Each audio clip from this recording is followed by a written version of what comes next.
ఈ ప్రభుత్వం చాలా దుర్మార్గంగా వ్యవహరిస్తూ ఉన్నది. ఏ సంస్థలపైన గౌరవం లేదు ఈ ప్రభుత్వానికి. రాజ్యాంగం పైన గౌరవం లేదు, కోర్టుల పైన గౌరవం లేదు, ప్రజల తీర్పు పైన కూడా గౌరవం లేదు.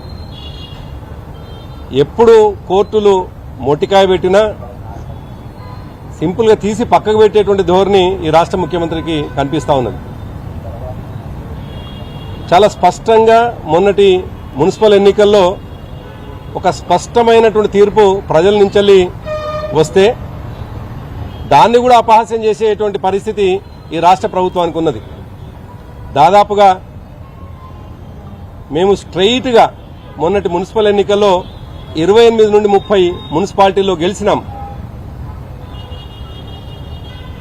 ఇప్పటివరకే వచ్చినటువంటి ఫలితాలను బట్టి 18, దాదాపుగా మేము గెలిచినటువంటి వాటిని కూడా తొర్రూరు లాంటిది, ఆమనగల్లు, క్యాతనపల్లి, జనగామ, ఇబ్రాహీంపట్నం, ఈ విధంగా దాదాపు 10-12 స్థానాల్లో కూడా గెలిచినటువంటి దాన్ని అప్రజాస్వామికంగా అక్రమంగా పోలీసులని ఉపయోగించుకొని చాలా దుర్మార్గమైనటువంటి రీతిలో ఈ ప్రభుత్వం వ్యవహరించడం చాలా దుర్మార్గము. అదే కాదు, సాక్షాత్తు చట్టాలను గౌరవించాల్సినటువంటి స్పీకర్ గారు కూడా ఏకగ్రీవంగా బీఆర్ఎస్ కౌన్సిలర్ గెలిస్తే వికారాబాద్లో సర్టిఫికెట్ తీసుకోకముందుకే ఆయన మెడలో కాంగ్రెస్ కండువా గప్పడం అనేటువంటిది ఏ రకంగా రాజ్యాంగ హక్కులని ఈ స్పీకర్ గారు గౌరవిస్తున్నారో చాలా స్పష్టంగా అర్థమవుతున్నది. మేము సూటిగా ఈ ప్రభుత్వాన్ని అడుగుతా ఉన్నాం. ఇవాళ క్యాతనపల్లి కావచ్చు, ఇబ్రాహీంపట్నంలో 3 వారాల్లో ఎన్నికలు నిర్వహించాలని కోర్టు చెప్తే 3వ తేదీన ఇబ్రాహీంపట్నం తీర్పు వచ్చింది, ఆర్డర్ వచ్చింది. అదేవిధంగా 10వ తేదీన క్యాతనపల్లికి సంబంధించింది. మరి 3వ తేదీన వెలువడ్డటువంటి ఇబ్రాహీంపట్నం తీర్పు ఆర్డర్లో చాలా స్పష్టంగా ఇప్పటికే ఎన్నికల ప్రక్రియ కంప్లీట్ అయింది, అక్కడ వెలువరించాల్సింది కేవలం ఎన్నికల కమిషన్ చైర్మన్ ని మాత్రం ప్రకటించాల్సినటువంటి అవసరం ఉన్నది. దాన్ని కూడా తాత్సారం చేస్తా ఉన్నారు. ఇంకా దుర్మార్గం ఏంటంటే అక్కడ 13 సీట్లు గెలుచుకుని ఉన్నాం మేము. ఇబ్రాహీంపట్నంలో 7 మాత్రమే కాంగ్రెస్ పార్టీ గెలిచింది. చాలా స్ట్రెయిట్ గా మేము మాకు అక్కడ చైర్మన్ స్థానాన్ని కట్టబెట్టినప్పటికీ దుర్మార్గంగా దాన్ని గుంజుకునేటువంటి ప్రయత్నం చేస్తా ఉన్నారు. ఇప్పటికీ నెల 15 రోజులుగా ఒక ప్రహసనంగా కొనసాగుతా ఉన్నది. అదే కాదు, క్యాతనపల్లిలో దాదాపు 14 స్థానాల్లో మేము గెలిస్తే 7 స్థానాల్లో మాత్రమే కాంగ్రెస్ గెలిస్తే అక్కడ అక్రమంగా మా పార్టీ మాజీ పార్లమెంట్ సభ్యుడు, మా పార్టీ మాజీ శాసనసభ్యుడు బాల్క సుమన్ గారి పైన అక్రమ కేసులు పెట్టి దాదాపు 16 రోజులు జైల్లో పెట్టడాన్ని అక్కడ ప్రజలు గమనిస్తున్నారు, తెలంగాణ ప్రజలందరూ కూడా గమనిస్తా ఉన్నారు. అయినప్పటికీ కేసులకు భయపడేవాళ్ళం కాదు, కేసుల కోసం ఎన్నికబోయేటువంటి వాళ్ళం కాదు. ఇప్పటికీ ఈ నిమిషానికి అక్రమ కేసులు బనాయించి దాదాపు 5 మందిని ఆదిలాబాద్ జైల్లో ఇప్పటికీ ఆ జైల్లో మగ్గుతా ఉన్నారు. ఈ ప్రభుత్వానికి ఒక దుర్మార్గపు ఆలోచన ఉన్నది. జైళ్లలో పెట్టడం ద్వారానో, అక్రమ కేసులు పెట్టడం ద్వారానో మా బీఆర్ఎస్ పార్టీ నాయకులు, కార్యకర్తలు భయపడతారనేటువంటి ఒక భ్రమలలో ఉన్నట్టున్నారు.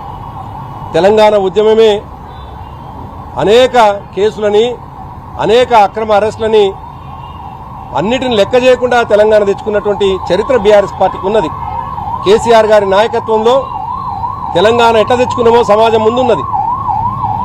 ఇటువంటి అక్రమ కేసుల పట్ల మేము భయపడే వాళ్ళం కాదు. కానీ మా సుమన్ గారి పైన కేసులు, అదేవిధంగా ఇబ్రాహీంపట్నంలో అనేక మంది బీఆర్ఎస్ పార్టీ నాయకులు, కార్యకర్తల మీద కేసులు, ఈ కేసుల ద్వారా భయభ్రాంతులకు గురిచేసి తద్వారా మా హక్కులను కాలరాసే ఒక ప్రయత్నం చేస్తే దానికి ఏం భయపడం. మేము ఈ సందర్భంగా సూటిగా ఎన్నికల కమిషన్ని ఇప్పుడు చెప్పొస్తున్నాం, సూటి కూడా ప్రశ్నిస్తున్నాం. మీరు ఈ ప్రభుత్వానికి తొత్తుగా మారదలుచుకున్నారా, లేక మీరు నిష్పక్షపాతంగా వ్యవహరించదలుచుకున్నారా, ఇవాళ తేల్చాల్సినటువంటి అవసరం ఉన్నది. ప్రభుత్వ కనుసన్నల్లో ఉండి వాళ్లకు భజన చేసే పద్ధతిలో ఎలక్షన్ కమిషన్ ఉంటే ఇక దురదృష్టకరం. కాబట్టి మేము స్ట్రైట్గా అడుగుతా ఉన్నాం ఎన్నికల సంఘాన్ని, ఈ 2 ఎన్నికలు కూడా ఇమీడియట్ గా పెట్టాల్సినటువంటి అవసరం ఉంది. 3 వారాల్లో పెట్టమని కోర్టు ఆర్డర్ ఇచ్చింది, హైకోర్టు చెప్పింది కాబట్టి ఈ ఎన్నికలు నిర్వహించాలని చెప్పేసి మేము డిమాండ్ చేస్తా ఉన్నాం. అదేవిధంగా కేతనపల్లిలో ఒక ప్రజాస్వామ్య పద్ధతిలో, ఇబ్రాహీంపట్నంలో ఒక ప్రజాస్వామ్య పద్ధతిలో ఒక శాంతియుత వాతావరణంలో ఎన్నికలు నిర్వహించాలని చెప్పేసి విజ్ఞప్తి చేస్తా ఉన్నాం. అదేవిధంగా వీడియో చిత్రీకరణ ద్వారా ఆ ఎన్నికల ప్రక్రియ కూడా కొనసాగాలని చెప్పేసి విజ్ఞప్తి చేస్తా ఉన్నాం. ఒక అప్రకటితగా కర్ఫ్యూ పెట్టి కేతనపల్లిలో అందరూ చూస్తుండగా 100-200 మందితోటేమో ఎన్నికలు సజావుగా జరగకుండా ప్రజాస్వామ్యాన్ని కాపాడాల్సిన చట్టాలపైన గౌరవం ఉండాల్సిన, అదేవిధంగా మరి చట్టాల పట్ల ఎటువంటి గౌరవం లేకుండా మంత్రి ఏమో కాన్వాయ్ తోటి లోపలికి పోతాడు. అక్కడ పక్కకు ఆగి ఉన్నటువంటి మా బాలకసుమన్ గారిని అక్రమంగా కేసులు పెట్టి అరెస్టు చేయడం అనేటువంటిది దుర్మార్గం. అయినప్పటికీ ఈ ప్రభుత్వం గుర్తుపెట్టుకోవాల్సినటువంటి ఒక అంశం ఉన్నది. మాకు ప్రజాస్వామ్యం పట్ల నమ్మకం ఉన్నది, ప్రజాస్వామ్యం పట్ల గౌరవం ఉన్నది. కాబట్టే మీరు అక్రమంగా ఇవాళ మున్సిపల్ ఎన్నికల్లో మేము మెజార్టీ సీట్లలో గెలిచినా మీరు అక్రమంగా ఉంచుకుంటూ పోతా ఉన్నారు.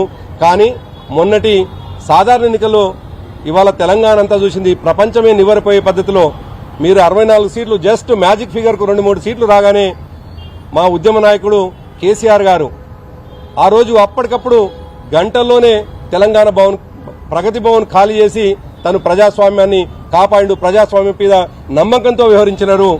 ప్రజాస్వామ్యం పట్ల ఆయనకు అపారమైన గౌరవం ఉంది కాబట్టి ఎటువంటి మీలాంటి చిల్లర పనులు చేయలేదు అన్నటువంటి విషయాన్ని చిల్లరగా వ్యవహరించే వాళ్ళు గుర్తుపెట్టుకోవాలన్నటువంటి విషయాన్ని ఈ సందర్భంగా గుర్తు చేస్తూ ప్రజాస్వామ్యం పట్ల గౌరవం ఉండాలి, చట్టాల పట్ల గౌరవం ఉండాలి, రాజ్యాంగం పట్ల గౌరవం ఉండాలి ప్రభుత్వానికి అని చెప్పేసి ఈ సందర్భంగా మరి ఎన్నికల కమిషన్ని ప్రభుత్వాన్ని డిమాండ్ చేస్తూ ఎన్నికల కమిషన్ ఎన్నికలు సజావుగా జరిగేటట్టుగా ప్రయత్నం చేయాలని చెప్పేసి వీడియో చిత్రీకరణలో ఎన్నికలు జరగాలని చెప్పేసి డిమాండ్ చేస్తా ఉన్నాం. Thank you.